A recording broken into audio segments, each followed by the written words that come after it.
Budgeting. Budgeting means planning how you use your money. It helps you understand what you earn and what you spend. Many people use a budget to stay organized and calm. To create a budget, people usually list their income and expenses. They include things like rent, food, transport, and bills. This helps them see where their money goes.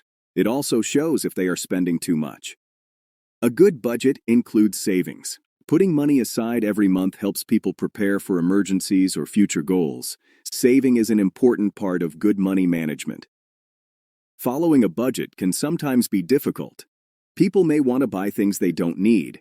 However, sticking to a budget helps them avoid debt and control their spending. When people follow a budget well, they feel more confident. They know where their money is going and can make better decisions. Budgeting is a helpful skill for everyone.